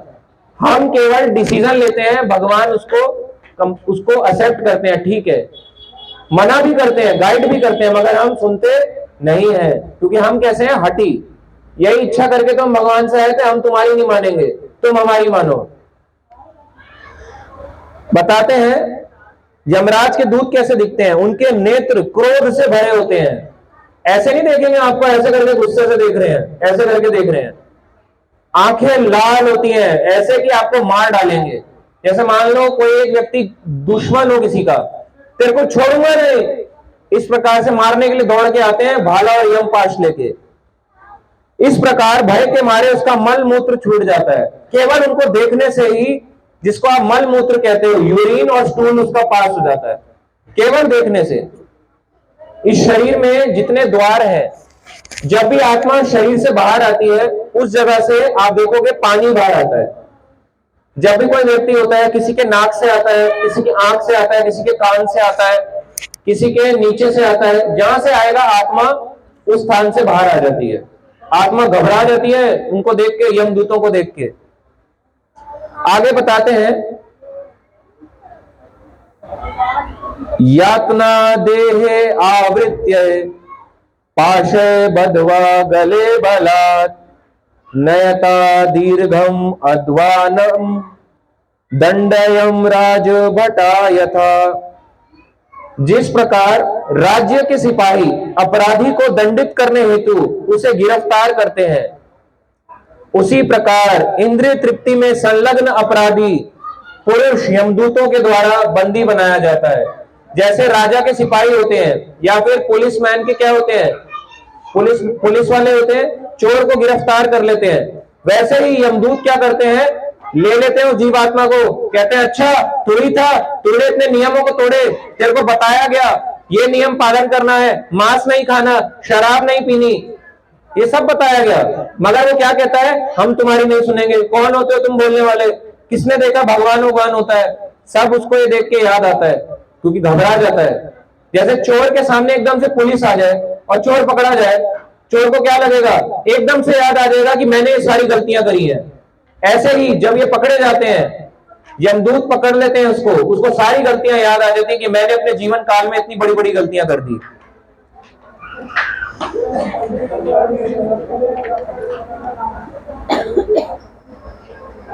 और आगे यहां पे देखो, अब जब जीव आत्मा की यात्रा स्टार्ट होती है 13 दिन के बाद, ये केवल ऐसा नहीं है कि हम किसी के एक के लिए बोल रहे हैं, सबके साथ ऐसा ही होता है। आप सुन लो, अगर आप नहीं सुनोगे, इग्नोर में जियोगे, चले जाओगे, इसका मतलब ये नहीं है कि उनके साथ वो बच गया, मैं बच गया क्योंकि मैं चला गया था, होगा। अरे आप यहां से चले गए, आपके अंदर तो सीसीटीवी कैमरा फिट है, भगवान आपके अंदर भी बैठे हैं, सब देख रहे हैं कि आप मूर्खता कर रहे हो। यही तो मूर्खता है, दूसरे की मृत्यु को जान के भी ये ना जान पाना कि मेरी मृत्यु भी आ जाएगी। इस संसार का सबसे बड़ा यही प्रॉब्लम है, लोग जानते नहीं है। ये युधिष्ठिर ने बोला, किसको बोला, यक्ष को बोला, जब उनसे प्रश्न पूछा गया, दूसरे की मृत्यु को देख के ये ना जान पाना कि मेरी भी मृत्यु आ जाएगी। ये भागवत में लिखा है, लोग इग्नोर कर रहे हैं, लोग कह रहे हैं छोड़ो ना, क्या फर्क पड़ता है, मेरी थोड़ा ना आएगी, मैं तो अमर हूं। आप भूल गए हो, यही आपको बचाएगा। अंत समय में कोई आपने बोला है पीएचडी सत्य है, बीटेक सत्य है, एमबीबीएस सत्य है, कोई बोला है किसी ने आज तक? बीबीए सत्य है, आईआईएम एमबीए सत्य है, बोला है किसी ने? या फिर गोल्ड डायमंड सत्य है? क्या बोलते हैं? राम का नाम सत्य है। जब पता है राम का नाम सत्य है तो पूरी जिंदगी में क्यों नहीं बोलना चाहते? जो बहुत अभागे होते हैं ना, बताते हैं जो ना बोले राम नाम किस्मत के मारे। तो जो राम का नाम नहीं लेते पूरी जिंदगी, वो लोग कैसे होते हैं? किस्मत के मारे, मुंह से राम नहीं निकलता। इतने लोग दुखी हैं आजकल, मुंह से राम तक नहीं निकालना चाहते। अरे आपसे अच्छा तो कंस था, जो काली चीज देखता था उसको कृष्ण दिखाई देते थे। हमसे ज्यादा अच्छा था, हमारी स्थिति उससे भी खराब है। उसको तो भगवान मारने आए, हमें तो यमदूत आएंगे। हमारे लिए नहीं आएंगे भगवान, हमारे लिए थोड़ा ना, क्या करेंगे? हमारा पहले तो हमारे में शक्ति नहीं है। कर देंगे, खत्म हो जाएंगे हम। थोड़े से भी खांसी से मर रहे हैं आजकल तो लोग, कोरोना आया बुखार से ही चल बसे, हमारे में इतनी शक्ति नहीं है। तो बताते हैं इस प्रकार यमराज के सिपाहियों द्वारा ले जाए जाते समय वह डर से अत्यंत भयभीत हो जाता है। जब जीवात्मा जा रही होती है 13 दिन के बाद, यमदूत कहते हैं चलो यात्रा स्टार्ट हो गई। उसको एक शरीर देते हैं, उसका नाम होता है यातना शरीर। बाहरी शरीर खत्म हो जाता है, आत्मा के ऊपर एक आवरण होता है, कवरिंग होती है, जिसे कहते हैं मन बुद्धि अहंकार। उसको उसमें डालते हैं यातना शरीर में। जैसे इसमें थप्पड़ मारने में दर्द होता है, उस शरीर में इतना दर्द होता है जैसे इंद्र ने वज्र फेंक के मारा हो। कोई ऐसे हल्का सा भी मारेगा, ऐसे लगेगा इंद्र ने वज्र फेंक के मारा हो, इतना दर्द होता है। उसको ले जाते हैं, उनके हाथों में वह कांपता रहता है। जब यमदूत उसे पकड़ के ले जा रहे होते हैं, आत्मा कांपती है उस यातना शरीर के अंदर कि अरे मैंने क्या गलती कर दी कि मैं इनके साथ जा रहा हूं। रास्ते में जाते समय उसे कुत्ते काटते हैं और उसे अपने जीवन के पाप कर्म याद आते हैं। इस प्रकार वह अत्यंत दुखी रहता है। रास्ते में जाता है, उसे कुत्ते काटते हैं, गीदड़ काटते हैं। कितने दिन की यात्रा होती है पता है? यहां से लेके यमलोक तक की 348 डेज, करीब 1 वर्ष की यात्रा होती है यहां से यमलोक। देखो कितनी दूर है यमलोक यहां से। बताया जाता है 99,000 योजन, एक योजन में है 12 किलोमीटर, 99,000 योजन दूर है। यानी कि यमराज का जो यमलोक है, अभी पृथ्वी ऊपर है, यमलोक नीचे है। यमलोक की डिस्टेंस बताया गया है 99,000 योजन। 99,000 को 12 से गुणा कर दो, मल्टीप्लाई कर दो, इतनी दूर है यमराज जी का यमलोक। यहां पे बताया भी है 7,92,000 मील, 7,92,000 मील्स, इतना दूर है यमराज जी का यमलोक। और कैसे पहुंचते हैं 7,92,000 को? केवल एक साल में पहुंच सकते हो। अगर एक दिन में आप 300 किलोमीटर भी कवर करोगे ना तो भी नहीं पहुंच पाओगे। एक दिन में अगर आप 500 किलोमीटर भी ड्राइव कर लोगे ना तो भी पूरी जिंदगी में नहीं पहुंच पाओगे। मगर यातना शरीर को क्या कहते हैं? अति वाहक शरीर, तेज गति से चलता है, अति वाहक, तेज गति से चलने वाला शरीर, और यमराज के यमलोक तक जाता है। तो वहां पे जाके उसका स्वागत कैसे करते हैं? जैसे पहले आते हैं ना, कोई आता है तो उन पे फूल फेंके जाते हैं, उनको सबसे पहले मगरमच्छों से कटाया जाता है, फिर उनको खून पीप की नदी में उनको स्नान कराया जाता है, जिसे कहते हैं यमराज के गेट पे बहती है, यमलोक के गेट पे वैतरणी नदी, उसमें उसको स्नान किया जाता है। आओ खून में नहाओ, ये लो मांस इसके अंदर नहाओ, खूब इसमें एंजॉय करो, फिर उसको निकालते हैं बाहर। ये लो हो गया तुम्हारा शुद्धिकरण हो गया। ऐसे करके निकालते हैं, बहुत बुरा ट्रीटमेंट होता है। कोई बोलेगा मैं नहीं मानता, हमारे को, मैं आपको एक किस्सा बताता हूं। जो लोग कहते हैं मैं यमराज पे बिलीव नहीं करता, हमारे यहाँ पे एक गली आगे, जैसे मेरा घर है, मैं यही वेस्ट दिल्ली में रहता हूं, मेरे गली के एक दो गली आगे, मतलब करीब 200 मीटर आगे, तो एक बूढ़े व्यक्ति थे, उन्होंने अपना शरीर का त्याग कर दिया। मैं भी उस समय भक्ति में ज्यादा नहीं जुड़ा था, मुझे भी नहीं समझती कि ये चीजें क्या होती हैं। उन्होंने अपना शरीर त्याग करा, शरीर को छोड़ा, उनके घर वाले डेड बॉडी को जलाने ले गए। जैसे ही जलाने ले गए, चिता को बस आग देने लगे, सोचो सब कुछ डाल दिया, गंगा जल डाल दिया, मुंह में तुलसी डाल दी, आग जलाने लगे। उसी समय एकदम से ऐसे करके खड़े हो गए। सोचो अगर कोई व्यक्ति ऐसे करके लेटा हो, चिता जलने वाली हो, एकदम से खड़ा हो जाए, लोग घबरा जाएंगे, सारे लोग घबरा गए, ये क्या हो गया, अभी तो मर गए थे ये, घर में तो इनका फोटो लगा दिया, हम तो इनका पिंडदान भी करने की सोच चुके थे, पिंडदान कर देते हैं इनका। आजकल जीते जी भी हो रहा है, बता रहे हैं जीते जी भी पिंडदान कर सकते हो ऐसी कई कंपनियां खुल चुकी हैं तो जीते जी पिंडदान करा रही हैं लोगों का। तो इस प्रकार से जब वो उठ गए, जब घर आए, उनके घर वाले डर गए कि ये क्या हो गया, और बताते हैं उसके 1 महीने बाद उनकी दोबारा मृत्यु आ गई। उनको पता था कि 30 दिन के बाद मुझे लेके जाना है। ऐसे एक और किस्सा है, जब मैं अपनी नानी जी के यहाँ जाता था छोटे में, वहां पे एक व्यक्ति की मृत्यु आई करीब 70 साल की उम्र में।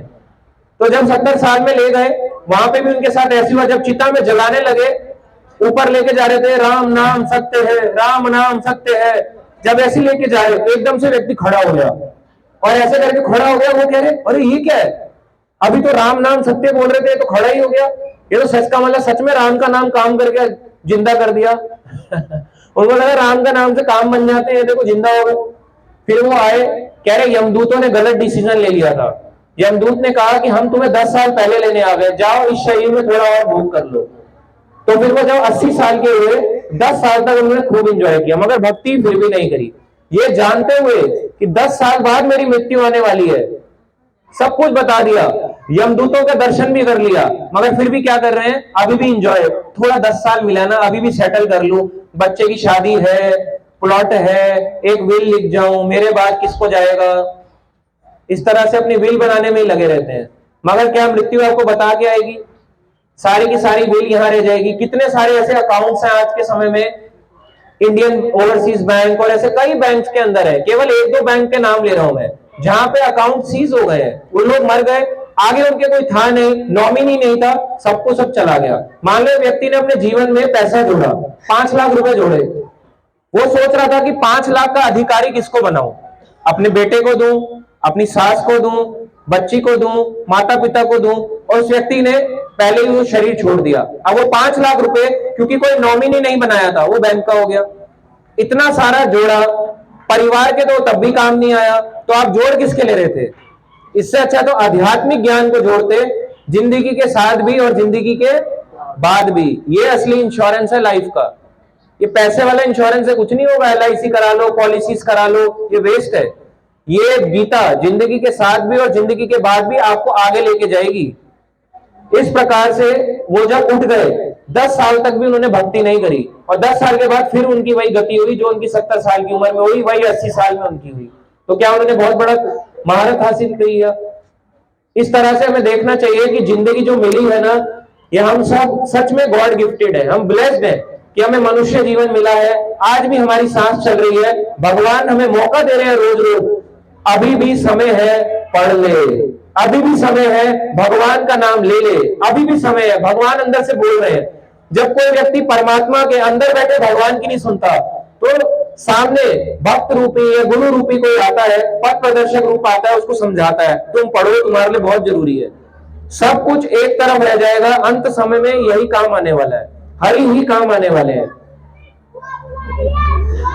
इस प्रकार से जब उसकी यात्रा आगे चलती है तो बताते हैं आगे जाके उसे जलती हुई लकड़ियों के बीच में रख दिया जाता है और उसके अंगों में आग लगा दी जाती है। कभी कभी उसे अपना मांस स्वयं खाने हेतु बाध्य किया जाता है अथवा अन्य जीवों द्वारा खाने दिया जाता है। अदर अदर उनको बुलाते हैं, आओ इनका मांस का भक्षण करो। यातना शरीर का इतना बुरा दुर्गति होती है। यातना शरीर में बताते हैं कभी कभी ऐसे ऐसे नरकों में ले जाते हैं जहां बहुत ठंड लगती है। ऐसे अगर बताते हैं कोई व्यक्ति बहुत पापी हो तो उसे कुंभी पाक नरक में ले जाते हैं। तेल की कढ़ाई में यमराज जी डालते हैं और यमदूतों को बोलते हैं कढ़ाई चलाओ, इनको तलो। इन्होंने खूब तली हुई फ्राइड चिकन खाया है, KFC खूब खाया इन्होंने, मैकडी, बर्गर किंग, इनको तलो कढ़ाई में, कुंभी पाक नरक में उसको जाना पड़ता है। और ये ऐसा नहीं है कि मैं बोल रहा हूं, ये सच है, ये बात सत्य है, सारी सत्य घटनाएं हैं। आप सब लोग अपने घरों में शिव जी की पूजते हो, मगर क्या शिव जी को मानते हो? अभी शिवरात्रि आएगी, आप सब लोग करोगे बम बम बोले, बम बम बोला बोला, सब बोला खा के सो जाएंगे, सब एक एक को खाएंगे। मगर देखो शिव जी क्या करते हैं, शिव जी आपके अंत समय तक आपके साथ रहते हैं। जब एक व्यक्ति डेथ हो जाती है, शरीर त्याग देता है, शमशान घाट में सबसे पहले कौन बना होता है? शिव जी। पता है क्यों बने हैं, क्यों बैठे हैं? उनको क्या जरूरत है हम जैसों की, पागलों की? क्योंकि वो वहां पे इसलिए बैठे हैं, अरे मूर्ख, किसने तो अपना शरीर त्याग दिया, ये तो कभी भगवान का नाम ले नहीं पाया ढंग से, मैं जाता हूं और इसके कान में जाके बोलूंगा, क्या बोलूंगा? राम। क्या बोलूंगा? इस प्रकार से वो तेज से चिल्लाते हैं, राम। इस प्रकार से जोर जोर से तेज से चिल्लाते हैं। अब तो शायद समझ जाता, काश तेरे स्मरण में आ जाए भगवान, अगर अंत समय में तेरे स्मरण में आ गए अभी भी तू बच जाएगा। मगर व्यक्ति कैसा होता है? ढीठ, नहीं सुनूंगा, अभी भी नहीं सुनूंगा। तो शिव जी को पूछते हो, शिव जी को मानते नहीं हो। शिव जी पता क्या कहते हैं? शिव जी कहते हैं, पार्वती कहती है इतनी सारी आराधनाएं हैं, मैं हमेशा देखती हूं आप मेडिटेशन में बैठे हैं, मैं कभी नहीं देखती आप कभी खाली घूम रहे हैं, आप हमेशा मेडिटेशन में ऐसे करके बैठे होते हैं, पीठ सीधी करके, मेरुदंड सीधा करके, ऐसा क्यों? शिव जी कहते हैं आराधना नाम सर्वेशम विष्णु और आराधना नाम परम। सारी आराधनाएं हैं इस संसार में, सबसे परम आराधना किसकी है? भगवान विष्णु की, भगवान कृष्ण की, भगवान राम की, भगवान नरसिंह की, ये सबसे परम आराधना है। शिव जी भी किसका नाम का जाप करते हैं पता है? महामंत्र जाई जपसु महेशु, महामंत्र का जाप करते हैं। कौन सा महामंत्र? हरे कृष्णा कृष्णा कृष्णा हरे हरे, हरे रामा राम राम हरे हरे। शिव जी इस मंत्र का जाप करते हैं। तुलसीदास जी बाल कांड में इस बात को लिखते हैं, जो कि एक इस्कॉन का या कोई संस्था का ग्रंथ नहीं है, ये तुलसीदास जी का रामचरितमानस में लिखा है बाल कांड में। महामंत्र जाई जब सु महेशु, आप पढ़ सकते हो, बाल कांड में स्टार्टिंग में लिखा हुआ है। उसके बाद बताते हैं उस शरीर का क्या हाल होता है जब वो यमराज के लोक को आगे बढ़ रहा होता है। फिर उसके अंग प्रत्यंग काट डाले जाते हैं, उसके अंग होते हैं, उसको ऐसे करके काटा जाता है, ऐसे ऐसे करके हाथों को काटा जाता है, यूं गर्दन को काटा जाता है। और बकरा खाना था, खरोड़े का सूप पीना था गले खराब में, ले तेरा गला काटे। अब उसे हाथियों से चिरवा दिया जाता है। हाथी होते हैं, सूंड से पकड़ते हैं, एक हाथ इधर पैर पकड़ेंगे और उसको शरीर को चीर डालते हैं हाथी, इतनी तेजी से खींचते हैं। उसे पर्वत की चोटियों से नीचे गिराया जाता है। पर्वत है, ऊपर ले गए, मान लो आज आप गए ऊपर को ले गए कहीं उत्तराखंड में या हिमालय में, वहां से आपको धक्का दे दिया अजीब लगेगा, सुनने में बड़ा अजीब सा लगेगा। मान लो माउंट एवरेस्ट पे गए, चढ़ने गए, इंडिया का झंडा गाड़ने, वहां से आपको किसी ने धक्का दे दिया। यमदूत ऐसा ही करते हैं, क्योंकि किसके दूत है वो? यमराज के। और यमराज क्या है पता है? क्या है? धर्मराज। धर्म के पालन करने वालों का साथ देते हैं, और जो धर्म का पालन नहीं करता उनके लिए कैसे होते हैं? यमराज के रूप में, उनको दंड देते हैं। यमराज भगवान कृष्ण के शुद्ध भक्तों में काउंट होते हैं। भागवत में आप पढ़ो, वो खुद इस बात को कहते हैं कि मैं क्या हूं? भगवान का दास हूं। भगवान को दास मानते हैं वो, भगवान नहीं मानते, भगवान का दास। जो भगवान का भक्त होता है, भगवान का नाम जप करता है, जिसके मुंह में राम या कृष्ण का नाम रहता है, जो हरे कृष्ण महामंत्र का जाप करता है, वो कभी भी यमराज के हाथों में नहीं आता। एक बारी यमदूतों ने गलती भी करी थी। किसको ले गए थे? अजामिल को। और बहुत दूर नहीं है, ये हरिद्वार के पास, आज के समय में वो जगह बिजनौर में चली गई है। उस समय हरिद्वार, वहां तक हरिद्वार कहलाता था। अजामिल ने जब अपना शरीर का त्याग किया, अंत समय में क्या बोला? नारायण। और उसको क्या हुआ? उसको दोबारा एक चांस मिला, उसको दोबारा भगवान ने एक चांस दिया, अब तुम दोबारा भगवान का नाम जप करो। दोबारा नाम जप किया अजामिल ने, और कहां गया? सीधा कौन है? विष्णु दूत। और किसमें आते हैं? गरुड़ विमान में बिठा के ले जाते हैं उसको। हरि बोल। इस प्रकार से अगर आप भी भगवान की भक्ति करोगे, भगवान का नाम जप करोगे, गीता पढ़ोगे, भागवत पढ़ोगे, आपको कौन लेने आएगा? यमदूत या विष्णुदूत? पीछे वाले नहीं सुन रहे, यमदूत या विष्णुदूत? विष्णुदूत। आप क्या चाहते हो? यमदूत के क्लाइंट बने या विष्णुदूत के? विष्णुदूत के। अगर शरीर तो त्याग नहीं है, तो शरीर त्यागने के बाद क्लाइंट किसका बनना है? विष्णुदूत का। नहीं तो फंस जाएंगे इस संसार में। आगे यहां पे देखो, यहां पे थोड़ा सा और लिखा है, जिन पुरुषों तथा स्त्रियों का जीवन अवैध यौनाचार में व्यतीत होता है, गर्लफ्रेंड बॉयफ्रेंड कल्चर में जीते हैं जो लोग, उन्हें तामिस्त्र, अंध तामिस्त्र तथा रौरव नरकों में नाना प्रकार की यातनाएं दी जाती हैं। अगर मान लो कोई लड़का लड़की है, इनको बड़ा पसंद है लड़का लड़की को, एक दूसरे के साथ रहना इनको बहुत पसंद आता है, किसी किसी को, कि हम ना लड़का लड़की है। आवाज नहीं आ रही है क्या? नेट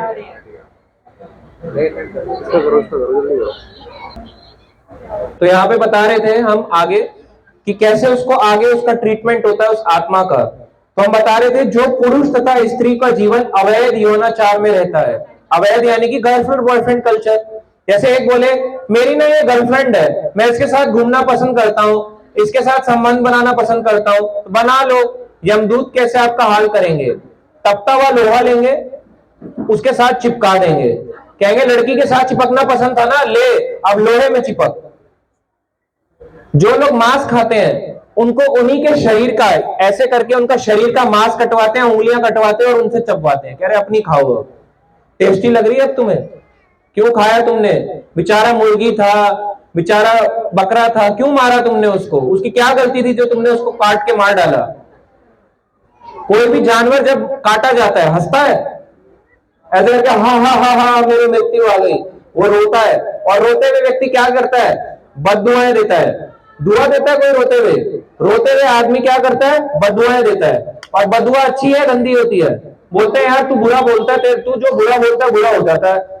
आपने बुरा किया है, आपके साथ भी बुरा होगा, ये बात सत्य है। आपको क्या लगता है कि इतने सारे लोग जो है समाज में, क्या वो सबके सब पहले अच्छे ही थे? क्या वो बुरे से अच्छा नहीं बन सकता? बन सकता है, और इतना अच्छा बन सकता है कि वो आगे प्रचार भी कर सकता है। तो एक व्यक्ति जो गलत राह पे था वो सही राह पे भी आ सकता है, यदि वो सही समय से अपने आप को सही राह पे जोड़ दे तो। आगे यहां पे बताया जाता है कि आगे कहते हैं भगवान कपिल, हे माता, अपनी माता देवहूति को कहते हैं, भगवान कृष्ण का एक अवतार है कपिल मुनि, कपिल भगवान, वो अपनी माता देवहूति को कहते हैं, हे माता, कभी कभी यह कहा जाता है इसी ग्रह में हम नरक अथवा स्वर्ग का अनुभव करते हैं, क्योंकि कभी कभी इस ग्रह में भी नारकीय यातनाएं दिखाई पड़ती हैं। वो कह रहे हैं ज्यादा दूर तुम्हें नहीं जाना है, इसी पृथ्वी में भी तुम्हें, अर्थ के अंदर भी तुम्हें नरक जैसा महसूस होगा। आप बोलते हो नहीं मेरा जीवन तो नरक जैसा हो गया है, सब बोलते हैं नहीं बोलते? कभी जिंदगी में बोला है नहीं बोला मेरा जिंदगी नरक जैसी हो गई है? सबने बोला है। ये बात भगवान यहाँ पे लिख रहे हैं, पहले ही बोल दी भगवान ने कि हम पहले से इस बात को एक्सेप्ट करते हैं कि यहीं पे सब कुछ होता है। अच्छा, जो लोग स्वर्ग जाते हैं, क्या बहुत अच्छा होता है स्वर्ग जाना? जैसे कई लोग लिखवाते हैं ना, स्वर्गवासी हो गए। स्वर्गवासी का मतलब पता है क्या है? स्वर्ग यहां से केवल थोड़ा सा ऊपर है पृथ्वी से। अगर वहां पे कोई चला भी गया, आपको पता है स्वर्ग में कौन से प्लैनेट आते हैं? मून, जिसे आप चंदा मामा धूल के कहते हो, ये स्वर्ग लोक में आता है। स्वर्ग लोक के राजा कौन है? इंद्र। इंद्र के राज्य में बताते हैं जब कोई स्वर्ग लोक जाता है, जितने उसने इस जीवन में या पिछले जन्म में पुण्य कमाए हैं, तो जो पुण्य उसने अच्छे काम किए हैं उसको वो वहां पे ले जाया जाएगा। स्वर्ग में कैसा होता है? इस शरीर को त्यागने के बाद उसको एक माला पहनाई जाती है। ओ आ गए आप तो स्वर्गवासी हो गए, आपको माला पहनाएंगे। माला पहनाएंगे, स्वर्ग में ले जाएंगे, इंद्र के आसन के वहां पे जाके पास में बिठाएंगे। आपके सामने ऐसे ऐसे करके अप्सराएं डांस करेंगी। आप कहोगे वाह यार, मुझे तो बोला था, अरे मेरे को तो पता चला अच्छे काम करके तो और भी अच्छा मिला। पहले तो यहाँ धरती की लड़की मिली थी, अब तो सीधा स्वर्ग की लड़कियां मिल गई मुझे। पहले मुझे एक मिली थी, वो भी चुड़ैल जैसी, अब यहाँ पे इतनी सुंदर सुंदर अप्सराएं मेरे आगे डांस कर रही हैं, तो वो खुश हो जाता है। मगर एक दुख के साथ चलता है, जो माला होती है धीरे धीरे करके उसके पत्ते झड़ते जाते हैं। एक एक पत्ता उसका ऐसे ऐसे करके झड़ता जाता है, और जैसे ही झड़ के खत्म हो जाता है तो बताते हैं उसको स्वर्ग से लात मारी जाती है, छाती पे लात मारते हैं। जैसे एक एक पत्ता झड़ गया, वही इंद्र जिसको क्या मान भंग हो गया था, भगवान अपना मान हो गया था, भगवान ने उसका मान भंग किया। गोवर्धन आप कभी गए हैं? एक जगह है वहां पे इंद्र मान भंजन स्थली, इंद्र का मान भंग किया भगवान ने। मगर इंद्र कैसे है तो भक्त, मगर मान हमेशा रहता है उन्हें कि मैं राजा हूं, मैं राजा हूं। ऐसा ट्रीट करेंगे वो आपके साथ। जाओ स्वर्ग में, आपके साथ छातियों पे लात मारेंगे आपकी। ये ट्रीटमेंट के लिए आप जा रहे थे, एक दिन मेरा ऐसा आएगा कि मुझे लात मार के वहां से फेंका जाएगा। तो स्वर्ग और नरक देखा जाए तो एक तरह से ट्रेनिंग सेंटर है। इस संसार में जब कोई व्यक्ति अमीर होता है, उसको स्वर्ग से नीचे भेजते हैं, तो उसको बोलते हैं अब तुम्हें अमीर बनाना सिखा दिया है, अब तुम जाओ एक अमीर घर में जन्म लो और अब देखो अमीर का जीवन जियो। क्योंकि आज मान लो कोई व्यक्ति गरीब है, उसकी लॉटरी लग जाए, उसकी लॉटरी लगने पे उसको एकदम से 100 करोड़ रुपए मिल जाए, क्या वो देख पाएगा 100 करोड़ को? अटैक पड़ के वहीं मर जाएगा। तो अमीर बनाने के लिए भी ट्रेनिंग करनी पड़ती है, तो पहले स्वर्ग भेजते हैं, वहां से ट्रेनिंग करके नीचे आते हैं। ऐसे नरक में अब किसी को बोला जाए अगला जन्म तुम्हारा सुअर का होगा, तो सुअर के कोई डायरेक्ट बन के टॉयलेट खा लेगा? उसको नरक में ले जाते हैं, उसको अपनी ही टॉयलेट खिलवाते हैं, उसके यातना शरीर को कहते हैं ले अपनी टॉयलेट खा।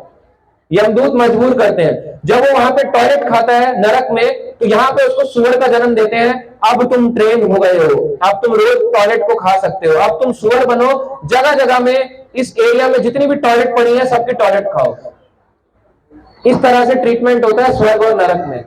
मगर जो सही रास्ते पे सही व्यक्ति होता है ना, उसको स्वर्ग नरक से मतलब नहीं होता, उसको किससे मतलब होता है? भगवान से।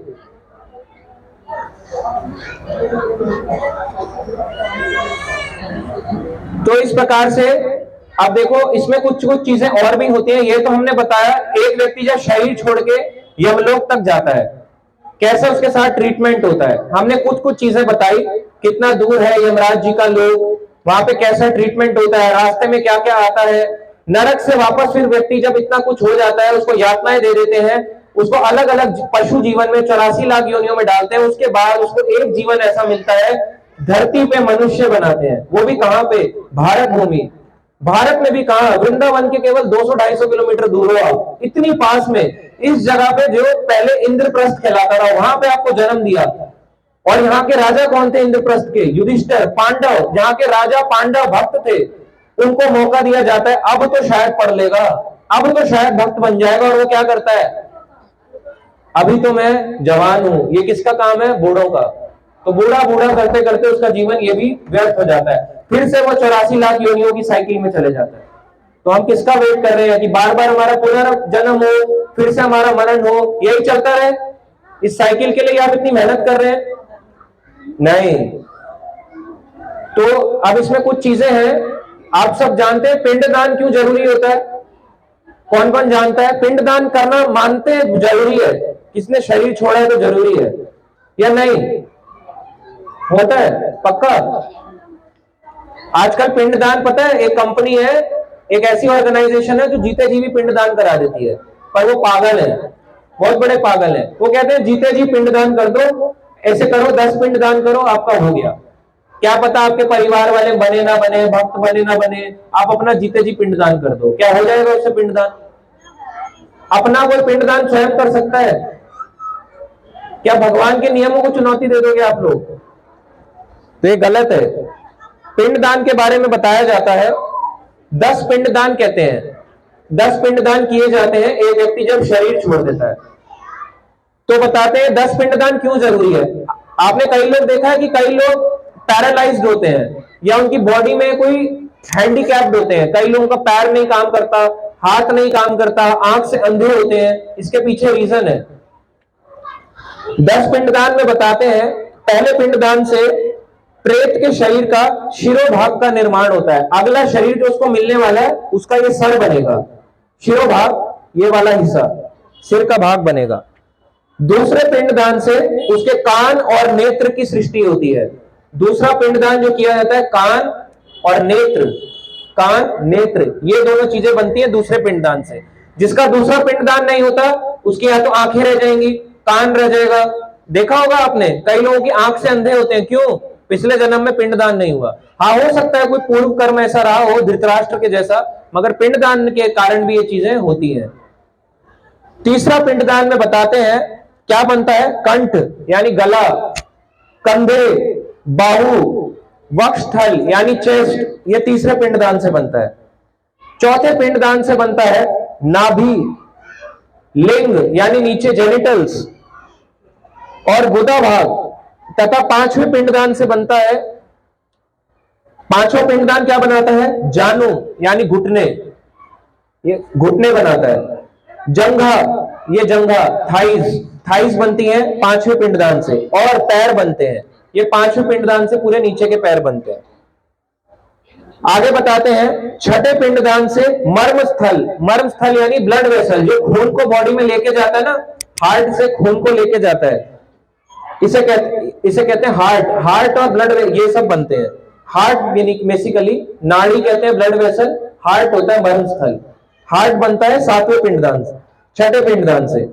सातवें पिंडदान से बनता है नाड़ी समूह यानी ब्लड वेसल, जो खून को हार्ट से, दिल से पूरे शरीर में पहुंचाता है। आगे यहां पे कहते हैं आठवें पिंडदान से दांत बनते हैं। ये दांत है, ये दांत और लोम यानी ये बाल। कई लोग देखते हो आप, किसी के बाल नहीं उग पाते हैं, क्यों नहीं उग रहे हैं? पिंडदान नहीं हुआ। इस बात सच है। वो अलग बात है, फिर व्यक्ति की स्पॉन में जुड़ जाए तो उसको ऐसे उड़ा देते हैं, उड़ाओ, वो अलग चीज है। पर वो एक आध्यात्मिक रूप के लिए है। मगर एक होता है कि हेयर ग्रो ही नहीं हो रहे हैं। हेयर ग्रो क्यों नहीं हो रहे हैं? पिंडदान नहीं हुआ। नौवें पिंडदान से उसका वीर्य यानी कि स्पर्म सेल बनता है, और 10वें पिंडदान से उसके शरीर में पूर्णता, तृप्ति और भूख प्यास का उदय होता है। 10वां पिंडदान होता है तब जाके भूख प्यास उसकी जागृत होती है।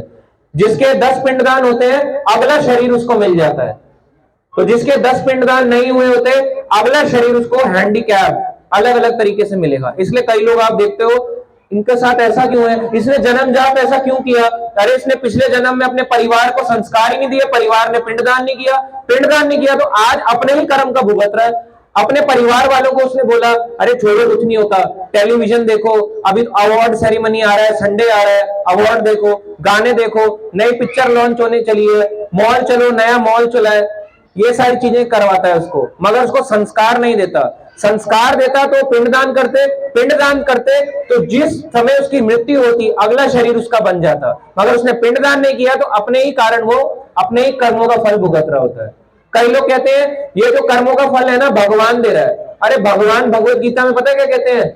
समो अहम सर्वभूतेषु, मैं सबके लिए समान हूं, मैं किसी से द्वेष नहीं करता। ये भगवान बोल रहे हैं। द्वेष कौन कर रहा है? हम भगवान से करते हैं। इस प्रकार से ये पिंडदान आदि किया जाता है।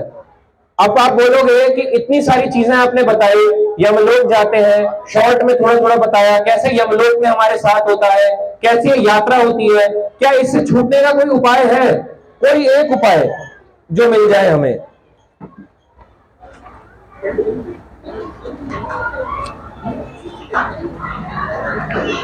तो यहां पे एक उपाय बताया गया, ऐसा उपाय जो आपको सारी प्रॉब्लम से छुटकारा दिला सकता है। क्या है वो उपाय? यहां पे बताते हैं यजुर्वेद के कली संतरण उपनिषद में, द्वापर युग के अंत में, जब द्वापर युग का अंत हो रहा था, कलयुग आने वाला था। अभी कौन सा युग है? कलयुग या सतयुग? सतयुग है ना? सतयुग है, त्रेता युग, द्वापर युग, अभी है कलयुग। तो कलयुग जब आने वाला था, नारद मुनि गए ब्रह्मा जी के पास, बोले कलयुग के जीव तो नियम पालन नहीं कर सकते, कलयुग के जीवों में इतनी शक्ति नहीं है कि वो ना वो तपस्या कर सके, ना वो बड़े बड़े यज्ञ कर सकते हैं, ना वो विग्रह पूजा कर सकते हैं, ना साक्षात आपके साथ हो सकते हैं। क्या कलयुग के लोग करें? ब्रह्मा जी से बोलते हैं इस संसार का सबसे पहले प्राणी कौन थे, शिव या ब्रह्मा? ब्रह्मा। सबसे पहले भगवान कृष्ण ने ब्रह्मा को ज्ञान दिया। ब्रह्मा कौन? ब्रह्मा जी, जिनके 4 मुंह वाले ब्रह्मा देखते हैं, उन ब्रह्मा को ज्ञान दिया भगवान कृष्ण ने। वेदों का ज्ञान दिया, भागवत का ज्ञान दिया, ये सारा ज्ञान उनको दिया और ब्रह्मा ने आगे आगे इसको दिया। तो नारद मुनि जो ब्रह्मा के आगे उनके शिष्य थे, उनके पुत्र भी थे, नारद मुनि ने जब पूछा तो ब्रह्मा जी ने कहा हाँ एक उपाय है, कलयुग के लोगों के लिए एक उपाय है जिससे वो बच सकते हैं। उन्हें कभी यमराज नहीं छुएगा, यमराज के दूत नहीं छुएंगे। यमराज जी ने वचन दिया है कि जो भी भगवान का नाम लेता है उसके सामने भी मत जाना। जो कंठी माला पहनता है नियमों का, वैसा नहीं कंठी फैशन के लिए पहन रहा है, तब तो ले जाएंगे, तब नहीं छोड़ेंगे। फैशन के लिए नहीं पहनना है, तब तो कहेंगे अरे फेक लोगों को उनके पूरा अधिकार है। मगर जो कंठी पहन रहा है, तुलसी की पूजा कर रहा है, भगवान का प्रसाद पा रहा है, पूजा कर रहा है, उसको यमराज के यमदूत हाथ नहीं लगाते हैं। और एक सबसे मुख्य चीज जो कलयुग में कर रहा है, ब्रह्मा जी कहते हैं नारद मुनि से, क्या कहते हैं? इति षोडशकम नामनम कली कल्मष नाशनम नाता परतरोपाय सर्व वेदेषु दृश्यते। अब ये कली संतरण उपनिषद ना तो कोई जाति प्रथा का है, ये उपनिषद वेदों में दिया गया है, ना ये कोई संस्था का है, आप जाके पढ़ सकते हो। उसमें ब्रह्मा जी ने कहा कि ये 16 नाम का मंत्र, कौन सा? हरे कृष्णा कृष्णा कृष्णा हरे हरे, हरे रामा राम राम हरे हरे। ये 16 नाम का जो मंत्र है, जो इस मंत्र का नाम का जप करता है, कलयुग में उसके जितने भी कल्मश हैं, जितनी भी विपदाएं हैं, जितनी भी प्रॉब्लम है, उसका एक क्षण में विनाश हो जाएगा अगर आप केवल भगवान का नाम लोगे। तो भगवान का नाम लेना बहुत आसान है। माला लो, माला नहीं ले सकते तो कम से कम प्रण लो कि मैं माला करने का प्रयास करूंगा, इतना तो करो। और माला ले भी सकते हो। माला कितना इजी है, जो नीम की माला होती है उस पर कोई नियम नहीं होता, उस पर क्या जपना है? हरे कृष्णा कृष्णा कृष्णा हरे हरे, हरे राम राम राम हरे हरे। ये ब्रह्मा ने बोला नारद मुनि को। इस कलयुग की प्रॉब्लम से बचना है, यदि आप चाहते हो आपके साथ ये यातनाएं ना हो, यदि आप चाहते हो अपने परिवार को अच्छे संस्कार दो, यदि आप चाहते हो आपके मृत्यु के बाद वो लोग प्रिपेयर्ड रहे आपके संस्कार करने के लिए, तो क्या बोल करना है? हमें इस मंत्र का जाप करना है। तो हमें करना चाहिए, इस मंत्र को छोड़कर कलयुग में उद्धार करने का अन्य कोई उपाय नहीं है। कलयुग केवल नाम आधार, कलयुग केवल भगवान के नाम पे चलता है। तो कलयुग में बताया जाता है ये भगवान कृष्ण का एक अवतार है जिसे कहते हैं हरे कृष्ण महामंत्र। तो ये कोई हमारा दिया हुआ नहीं है, ये ब्रह्मा ने कहा, या ना मैंने कहा, ना किसी संस्था ने कहा, इस्कॉन ने कहा, प्रभुपाद ने कहा। ये किसने कहा? ब्रह्मा जी ने नारद मुनि को कहा। ये बात उपनिषदों में दी गई है। तो 16 नाम का मंत्र जाप करें और अपने जीवन को सफल बनाएं और अपने परिवार वालों को भी ये जाके बताएं कि कितना जरूरी है माला करना। ठीक है, तो आज हम आए हैं इस श्रद्धांजलि में, आज हम सबके उनके लिए कीर्तन करेंगे। अब हम जोर शोर से कीर्तन करेंगे और इसको पूर्ण करेंगे। हरे कृष्णा।